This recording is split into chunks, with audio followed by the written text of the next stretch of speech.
What's going on? It's Ash here coming at you today in Raid Shadow Legends. It is pouring right now. I don't know if you guys can hear it. You probably can't, but either way, I love it. I am one of those sicko weirdos. I like bad weather, thunder and lightning makes me happy. Like heavy rain, I find it peaceful to look outside. My old job, I used to have to work outside in it, so now I just find it peaceful, relax, just chill inside and look out. Anyway, guys, we're gonna start something new here on the channel. Every single video, until we get a legendary champion, we're gonna open, to start them out, we're gonna open an ancient shard. So here we go, open one here. How long is it gonna take me to get one legendary, guys? What do you think? 2021? 2022? How many years? Gladiator, you're not going to make our list because today's video is actually going to be 10 rares. 10 rares that I am advising you guys rank up, especially if you're mid-game. You know, if you're end-game and you have every legendary in the game, sure, you're not going to rank them up and max them out. But I'm advising most people, 90% of the people watching, just rank these champions up to 6 stars because they're worth it. We're going to talk about these 10 champions and which areas of the game they shine. Let's go ahead and just jump into it.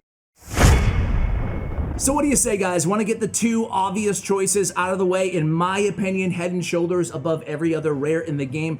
Better than your average epic champion, and you can even make the case they might be better than your average legendary champion, and that is Apothecary and Cold Heart. So Apothecary number 1, he has his great heal on his A2. He has his speed on his A3, especially newer players in this game. I released a video, I'll link it in the description below too. 20 essential tips to help you out when starting Raid Shadow Legends. Man, people don't realize how valuable speed and turn meter are to their teams, and that kind of impact that a champion like Apothecary can have to their entire team. Plus, so he has them both, increased speed and turn meter on a 3-turn on his A3. And then he has this great defensive aura for a rare champion. Ally defense in dungeons by 21% makes him really instrumental with the speed, the heals, the turn meter, and the defense to dungeon progression inside this game. So that's Apothecary, and it's definitely, if you're pulling an Apothecary, you're gonna wanna be 6-starring him and using him. I was doing kind of an account review for a Twitch streamer the other day, and she had an Apothecary in her vault, and he would have made her teams better, almost every single one of her teams, had she just had him built out. She had some other champions that were not as good built out, and I'm like, man, focus on Apothecary. He's gonna help you out a ton. And Cold Heart, you guys know how much I love Cold Heart. I think she's definitely better than your average legendary champion just in her utility. And yeah, she's a beast. You're using her everywhere, every dungeon. You can pretty much use Cold Heart because she's void. There are no bad affinity matchups. She's not used much in Clan Boss and in Arena, but she's a dungeon queen because of the Heartseeker ability.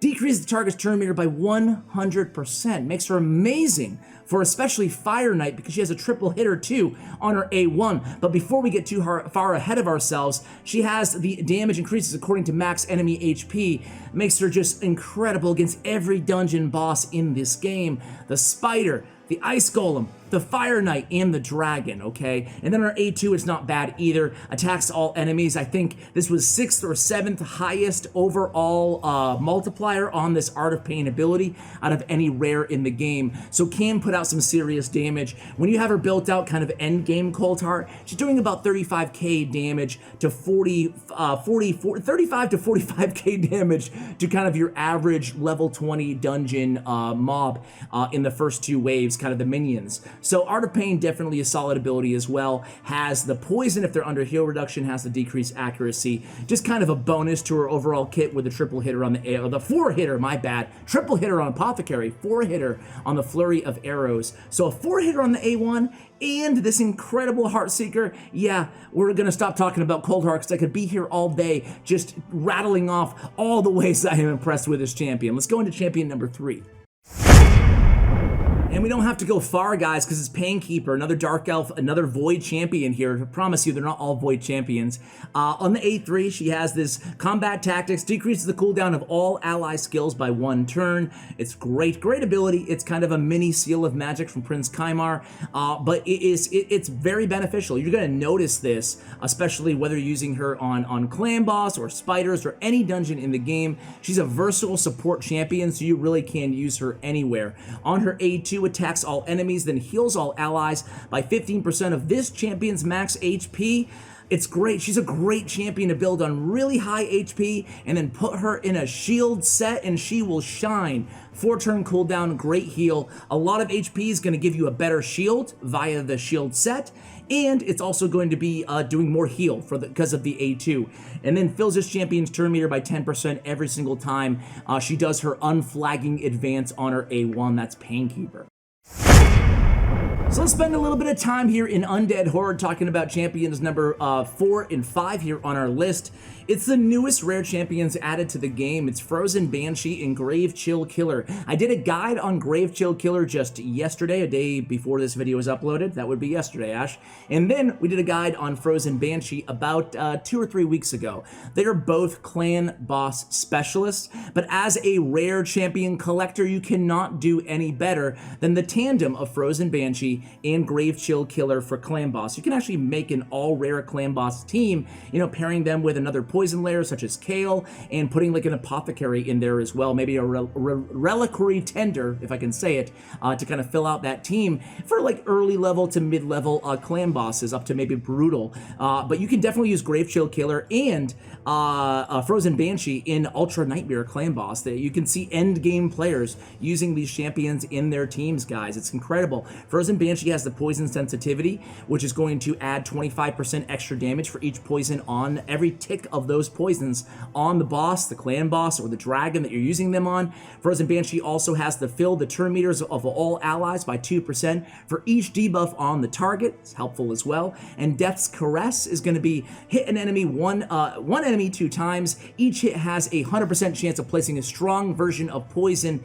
if the target, providing the target, is under that poison sensitivity. So she's laying poisons, 2 poisons, consistently 100%, if you have her accuracy high enough, on her A1 and putting that poison sensitivity there on her A3. Frozen Banshee, definitely a game changer, rare champion for clan boss. And then Grave Chill Killer is great too, because she has that synergy for poison sensitivity that we saw on Frozen Banshee. Attacks 1 enemy 2 times. Each hit places the strong version of poison if the target is under the poison sensitivity. Then on the A2, has the 75% chance, 100 when booked on a 3-turn, of placing the strong version of decreased defense if providing again the target is under that not poison sensitivity, but just poison straight up. That's great, right? So the strong version of decreased defense and laying poisons on our A3, providing that you have poison or poison sensitivity on the clan boss or the dragon, which is really, again, the only 2 areas that both of these champions are used, mostly, again, in tandem. I said it in yesterday's video, and I stand by it. Frozen Banshee, maybe a little bit more versatility, whereas I think that Grave Chill Killer, you really have to be playing her alongside Frozen Banshee in order to get the full value from her, because you want her landing that strong version of decreased defense. Next up is War Maiden. So War Maiden, you guys know I'm a big fan of War Maiden. She's very accessible. I think stage 9 of campaign, you can just farm her. So everybody listening to this right now, if you're just starting the game, if you've been playing for a while, you need a good defense down champion with a pretty strong AoE. She packs a heavy hit as well. Go ahead and farm War Maiden. You guys all have access to her. She's a great champion. Attacks all enemies, has a 75% chance, a full 100% chance when booked, of landing the big version of decreased defense. Really, really solid. She has the weak version of poison on her A1. Makes her ideal because of the affinity matchup force against magic for Dragon's Lair. And, you know, placing the weak version of poison, you know, rarely are you going to get 10 debuffs stacked on the dragon. So those poisons do help as well. She's great against the waves in Dragon's Lair, debuffing them, obviously.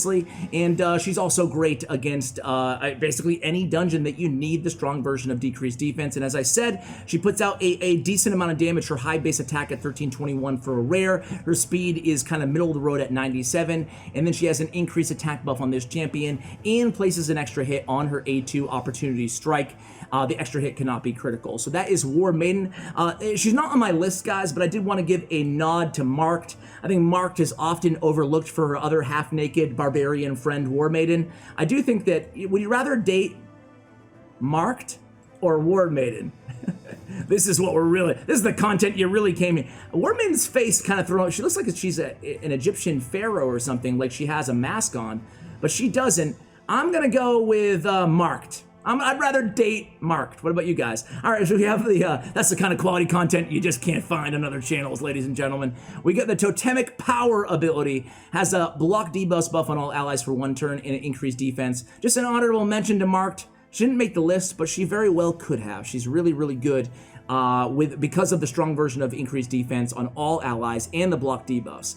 Now I'm like tempted to actually put her on the list and like bump out somebody else. Another honorable mention to Soulbound Bowyer. Ash, calm down, bro. Calm down. Back on track here.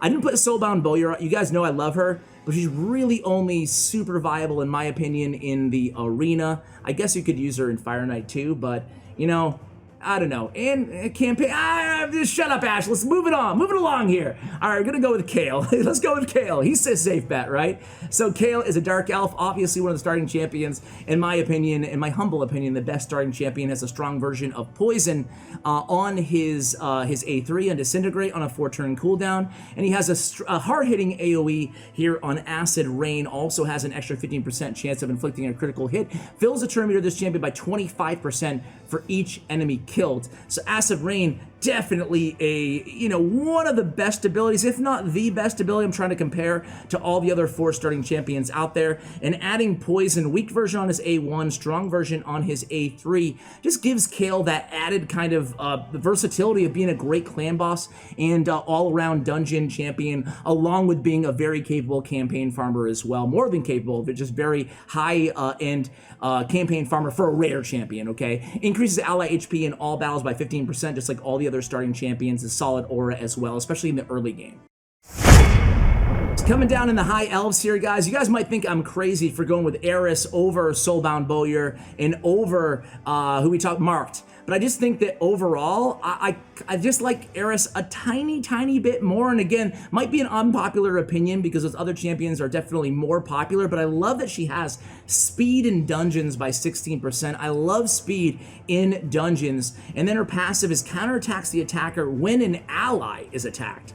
That's solid. She's going to be counterattacking pretty much every time, and her base attack is pretty decent at 1167. Her base defense is really decent at 1035, so she can actually, she can take a hit too. Downside though is speed is a little low at 94. On her A2, removes 1 random debuff from all allies, and then has a 100% chance of placing a 30% increased speed buff on all allies for 2 turns. So kind of a mini apothecary speed ability here, minus the turn meter, but with the debuff stripper, 1 random debuff on her A2. That's a really solid ability, guys, right? I mean, remove 1 random debuff from all allies. Oftentimes, there's only 1 debuff that you really want to remove anyway.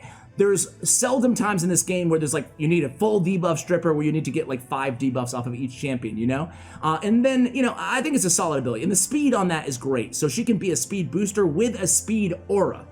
I love that. And then attacks 1 enemy, grants an extra turn if the target is killed on Bullseye, her A1. I just like Eris a lot. I have not maxed her out and tried her out myself, but every other video that I've seen on Eris, every time I look at her kit, I'm just impressed with it. I think she's a really solid champion. And right down the road here from our girl Eris, we have our other girl, Reliquary Tender. So she's kind of like a sister to Eris because she has a very similar ability on her A2, only it removes no speed, but it's still a 3-turn cooldown when booked, and then removes all debuffs from all allies, and then plays a 15% continuous heal on the A2. So instead, you get the continuous heal, and you get all debuffs removed, instead of the 30% speed. So it just depends on what you need, but Reliquary Tender also has the Revival. Revive an ally with 30% HP and fills their turn meter as well by 30% on a 5-turn cooldown. If you're struggling with dungeons, maybe your high damage dealer, maybe your War Maiden, your Kale, whoever you're using is always kind of dying on that second wave of minions and Dragon's Lair or wherever. You can use Reliquary Tender really anywhere. She's very versatile, and she has the affinity of being void. So you can, again, use her in all the dungeons pretty much, and if you want the call, you can use her in Clan Boss as well, right? Good in Clan Boss, having the debuff stripper as well. Remove those stuns, remove those poisons, whatever, and then attacks 1 enemy, has a 20% chance of placing a 25% decrease attack on the A1. Again, the weak version of decrease attack, but you can use that as well, helps out on Clan Boss. So Reliquary Tender is really good, and then we're gonna go ahead and end this video. Already 10 champions. This video has flown by, guys, with the man, the myth, the legend, the AoE on every attack, the debuffs for days, albeit the weak version of most of them. It is Bellower. So again, Bellower attacks all enemies on his A3 with a decreased attack, decreased defense, the smaller versions of those, and then the decreased speed on his A2, small version of that, and then the block cooldown skills on A1. Frazzle is a great A1 ability. I mean, look at his A1. 20% chance, 30% chance when booked of placing a block cooldown skills. That's solid for an A1, let alone a rare A1. Granted, another void. I have had like, what, 5 voids on this list, so I apologize if it's too void heavy, this list, but I just wanted to be truthful to the champions that I personally would rank, you know, as in, okay, I pulled this champion, I need this champion, I'm gonna 6-star. I think that all of these, and look at this, we're bumping up tournament positions. We're not even doing anything. That's why I love this. This is great. This is great stuff here, guys. We're gonna go ahead and conclude the video there. I'm feeling a little greedy just because this is the first video that I've ever done the Ancient Shard to open things up. I'm gonna end with an Ancient Shard too. Might as well, right? At this rate, I'm never going to be hoarding my Ancient Shards ever again for double times, because I'm going to be opening them for every video. But there you go. I'm sorry, Metal Shaper. You're a good champion who lays a pretty cool shield, too. Shield buff on all allies for 2 turns. The value of the shield is proportional to this champion's level. A good shield, beyond good, an S-tier shield champion for rare on a 2-turn cooldown. So, hey, I'll give you a nod, Metal Shaper. But guys, that's gonna do it for the video. Thank you so much. And the rain has stopped now too. I've done enough rambling that the rain has completed here in Massachusetts. So guys, thank you so much for watching, and as always, take care, guys.